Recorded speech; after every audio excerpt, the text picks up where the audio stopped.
들어갔어요. 근데 아주 운이 좋게 들어갔어요. 거의 꼴찌로 들어간 것 같은데, 사실 제가 이제 기자가 되려고 했을 때는 글을 쓰고 싶다 이런 생각은 진짜 거의 없었어요. 기자를 하면 왠지 재밌어 보여, 뭐 새로운 경험도 많이 할 것 같아, 뭐 이런 생각을 해서 했는데, 들어가자마자 이제 후회하기 시작한 거죠. 왜냐하면 글을 써야 되니까. 한 번도 글을 안 써본 사람이 이제 글을 쓰게 되니까 괴롭죠. 근데 그때 저는 어떻게 생각하냐면, 그 신문사에서 글을 전문적으로 하는 회사잖아요. 그러니까 당연히 저처럼 이렇게 신입사원이 들어오면 알아서 굉장히 체계적이고 어떤 특별한 노하우를 가지고 글을 잘 쓰는 법을 가르쳐 줄 줄 알았어요. 여러분도 그렇게 생각하시죠? 근데 전혀 없어요. 실제로 전혀 없습니다. 그냥 갔더니 바로 취재해. 그럼 막 돌아다녀요. 그럼 기사 써와봐. 그럼 그 다음부터가 이제 사실 신문사가 해주는 글쓰기 교육입니다. 뭐냐면 굉장히 아프게 핀잔을 줘요. 좋게 말해서 그렇지 저희 회사는 좀 덜한 편이었어요. 거의 다른 회사 옆에 입사가 비슷해서 다 아는 동료들을 보면 어우 저건 정말 내가 들어도 눈물이 나겠다 싶을 정도로 정말 심한 말들을 많이 해요. 거의 인격 모독 아니야? 뭐 이런 말들도 많아요. 그런 식으로 굉장히 혹독하게 가혹하게 비판적으로 너는 어떻게 이렇게 거지 같은 기사를 써왔니? 뭐 이런 식으로 사람을 굉장히 몰아붙여요. 그 이유는 이제 나중에 알게 됐죠. 그거는 저희가 다루는 게 글이어서 그렇습니다. 이 사고로 몸에 상처가 나면 물론 완벽하게 고칠 수는 없어도 수술로 이렇게 고칠 수가 있어요. 어느 정도. 근데 글로 마음에 입힌 상처는 정말 안 지워지는 겁니다. 그러니까 오보다 그런 경우에 이제 당사자에게 정말 씻을 수 없는 그런 상처를 주지요. 그러니까 그런 것들을 방지하기 위해서 굉장히 가혹하게 하는 것이었는데 뭐 괴로웠죠. 글은 처음 써봤으니까 뭐 쓰기만 하면 욕을 먹는데 일생 동안 먹을 욕을 한 3달 안에 다 먹은 것 같아요. 제가 봐도 제가 쓴 기사가 거지 같을 때가 많거든요. 근데 누가 또 그래요. 네 기사가 거지 같아 보이면 그건 또 너의 글쓰기 실력이 향상된 것이다. 뭐 수준이 높아져서 네 글도 이렇게 볼 수 있다라고 하는 건데 전혀 위로 안 되죠. 늘 그런 일을 반복하고 있는데요. 어쨌건 제가 그래도 나름 오랫동안 이제 글쓰기를 하고 또 글에 대해서 자학도 하고 이런 식으로 살면서 제가 이제 느낀 것들을 딱 한 2-3가지만 말씀드리도록 하겠습니다. 사실은 굉장히 많은 직업들을 보면요 다른 것 같지만 같아요. 그리고 제가 그분들을 만나면서 느낀 거는 오늘 강연 제목에도 써 있듯이 정말로 글을 잘 써야 되는 사람, 글이 가장 소중해야 되는 사람은 학자나 기자, 뭐 작가처럼 글을 전문성으로 쓰는 것이라고 생각하는 그런 분들보다도 직장인이라는 겁니다. 왜 직장인들이 글을 잘 써야 되냐? 작가도 아닌데. 그거는 직장인들이야말로 평생 글을 쓰는 사람들이어서 그래요. 그 글을 우리는 문서라고 부를 뿐입니다. 그 굉장히 중요한 글입니다. 왜 그러냐면 저희 같은 기자나 작가들이 쓰는 글은 읽는 순간에는 읽는 분들에게 재미도 주고 뭐 의미도 나름 있을 것 같지만 사실은 조금 지나면 휘발되어 사라지는 뭐 어떤 그런 거예요. 하지만 직장인들이 만드시는 문서는 그 글은 그 직장인을 만들어주는 겁니다. 그 사람들의 일을 하게 해주고 직장인들이 그렇잖아요. 직장인들은 직장인들이 만든 문서로 평가받는 존재일 수 있습니다. 더 중요한 거는 직장인들은 그 문서를 통해서 자기 일을 해내고 자기 꿈을 이룰 수 있어서 제일 중요한 겁니다. 자, 이 안에 들어갈 거는 뭐 수도 없이 많죠. 여기서 들어갈 거는 제목입니다. 그래서 제목이 중요하다. 당연하죠.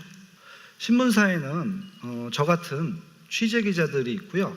또 다른 기자들이 있습니다. 편집 기자라는 분들이에요. 다 들어보셨죠? 편집. 근데 무슨 말인지는 정확하게 잘 알기 어려운 편집이란 단어. 근데 신문사 조직도를 보면요. 저희같이 취재하는 사람들이 더 많기 때문에 취재국, 뭐 이래야 취재본부 이래야 될 것 같은데 그 이름은 편집국으로 되어 있습니다. 그 말은 무슨 소리냐? 편집 기자가 훨씬 중요하다는 얘기예요. 편집 기자들은 어떤 일을 하냐? 저희들이 취재 기자들이 하루에 글을 제일 많이 쓰면 아마 원고지 한 20매 정도를 써요. 20매면 4,000글자죠. 편집 기자들은 제목을 다는 기자입니다. 근데 이분들은 많이 쓰면 한 40글자 정도 쓸 거예요. 글자 수로 보면 100분의 1을 일을 하는 거죠. 근데 월급은 같아요. 그리고 취재국은 없어도 편집국은 있어요. 그만큼 제목이 중요합니다. 제목이 이렇게 중요하다는 이유는 왜 그럼 중요하냐? 그게 중요하죠. 제목이란 거는 나침판 같은 거예요. 우리가 글을 쓰기에 어려운 이유는 글을 처음에 쓸 때는 막 한번 써볼까 하고 즐겁게 써요. 근데 쓰다 보면 막 꼬이고 또 생각이 막 자꾸 옆으로 번져나가요.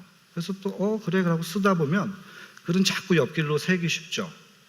그래서 이러면 안 되는데 그러다가 또 지금 쓰는 게 또 즐거워서 또 나름 쓰고 나면 또 완전히 딴 데가 있고, 그래서 보고 나면 실제로 하려던 얘기는 요만큼이고 옆길로 간 게 이만큼인데 아깝잖아요. 버릴 수도 없고, 이런 표현은 뭐 내가 봐도 잘 쓴 것 같은데 남겨놓기도 하고, 그러다 보면 할 얘기는 사라져 있고, 늘 이런 미궁에 빠지는 게 글쓰기거든요. 저도 그래요. 지금도 그러고 있어요. 원래 쓰려던 것에 한 80%나 정확하게 쓰는지 모르겠어요. 한 60에서 70% 정도 가고 나머지 30은 저도 곁가지로 빠지는 것 같습니다. 근데 이럴 때 우리를 다시 원래 글을 쓰려던 목적으로 데려가 주는 게 제목입니다. 제목이 아주 매력적이면 좋죠. 그게 아니더라도 키워드 하나라도 충분히 제목이 됩니다. 이번 키워드의 제목이 소풍이다. 그럼 소풍 가는 얘기만 하면 되는 거죠. 소풍과 야유의 의미 차이는 무엇일까? 뭐 이런 걸로 넘어가는 순간 글은 이상해지는 겁니다. 요리가 그래요. 내가 만약에 어떤 시금치로 요리를 하겠다. 그럼 시금치 맛으로 승부를 해야 됩니다. 물론 양념도 넣을 수 있어요. 시금치 맛을 좀 더 돋보이게 해주는 그런 역할을 할 수는 있겠죠. 하지만 그런 양념처럼 넣는 게 시금치 맛을 압도해서는 안 돼요. 제가 원래 하려던 거는 시금치거든요. 요리를 할 때 그렇지 않습니까? 이게 맛있어 보인다고 이것저것 다 집어넣으면 사실은 개밥이 되는 거랑 똑같은 이치인 거예요. 글이란 것 모든 게 그렇지만 글도 버리기 게임입니다. 버려내는 과정에서 굉장히 많은 고민을 해요. 그런 것들이 전부 다 우리의 생각을 키워주고 우리가 원래 하려던 일의 의미를 밝혀주는 겁니다. 그것 때문에 소중한 거예요. 아주 단순합니다. 글을 쓰다 꼬이면 내 글의 제목이 원래 뭐였지? 나는 왜 이 글을 쓰려고 했지? 무엇 때문에? 그걸로 자꾸 돌아가는 겁니다. 그게 아니면 가차없이 정말 마음이 아파도 주옥 같은 표현이라도 버리세요. 개밥이 되기 싫으면. 그게 제일 중요합니다. 두 번째로 중요한 거는 사실은 이 안에 들어갈 게 뭐냐면 시점이에요. 관점 되게 멋있는 겁니다. 누구나 글을 쓸 때는 나만의 관점을 보여주고 싶어요. 기획서건 하다못해 회사에 쓰게 되는 경위서건. 제가 어제 그런 사고를 저지른 것은 사실은 이런 문제 때문에 정말 용서를 구할 수 있는 저만의 어떤 관점으로 설득하고 싶죠. 근데 이 관점이라는 건 사실 어떻게 보면 정말 중요하지만 살면서 우리가 나만의 관점, 정말 세상에는 없고 나만 가진 생각, 나만 보여줄 수 있는 어떤 이야기, 이런 것들을 할 수 있는 글은 일생 동안 그렇게 많지 않아요. 매번 글을 쓸 수가 있다면 얼마나 좋겠어요. 매번 다른 관점으로. 하지만 그렇지가 않습니다. 글이라는 거는 오히려 시점이 훨씬 중요합니다. 그것이 기사든 소설이든 어떤 글이든 인터넷 댓글이든 그 때에 맞는 글이 가장 좋은 글입니다. 늘 시점을 생각하시는 게 좋습니다. 내가 이맘때는 이런 거를 해야 된다. 그걸 이제 일을 할 때 그렇죠. 그럼 그 일을 위한 문서를 내는 거죠. 회사에서 부장님이 김 대리를 불러서 이번에 우리 부서 MT 가려고 그러는데 김 대리가 MT 기획안을 짜봐 라고 시킬 수 있어요. 그러면 이제 제일 중요한 건 뭐겠어요? 부장님이 어느 MT 장소가 좋은지 파악해서 결정을 내릴 수 있는 시간적 여유를 두고 이메일이든 기획안이든 부장님께 드리는 게 제일 중요하죠. 근데 거꾸로 생각할 때도 있어요. 정말 이번에 내가 직장인 MT에 완전 결정판을 보여드려야겠다. 그래서 직장인이 가기 좋은 MT 장소 베스트 100을 꼽아서 한 20장으로 한 일주일 늦게 들여본다고 생각합시다. 너무 단순한 것 같지만 현실에서 이런 일이 많을 거예요. 제가 부장님이라면 일단 화부터 내겠어요. 야, 지금 지난주에 줘야 되는데 내일 모레가 MT인데 이제 갖고 오면 어떡해.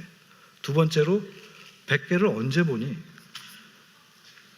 그럼 뭐 부장님은 화를 내고 김대리는 속상하고 MT 가기 전부터 분위기는 완전 엉망이 되는 거죠.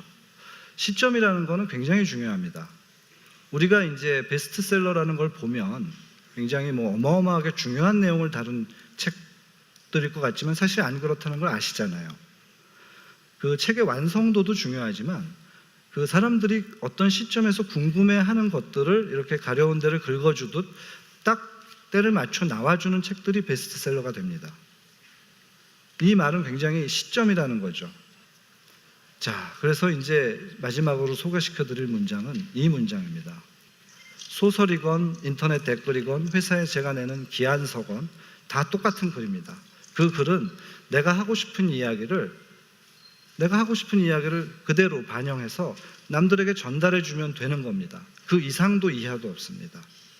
그렇기 때문에 글이라는 거는 늘 우리에게 아주 괴롭지만 기본으로 돌아가라는 어떤 메시지를 끊임없이 던져주는 겁니다. 단 힘들더라도 제목만 좀 잘 생각하고 지금 혹시 때가 맞는지 이것만 생각해서 쓰면 될 거라고 생각합니다. 오늘 와주신 분들이 괴롭지만 또 재미있는 글 속에서 자기 삶을 좀 소중하게 하는 그런 기쁨을 맛보시면 좋겠습니다. 이야기 들어주셔서 고맙습니다.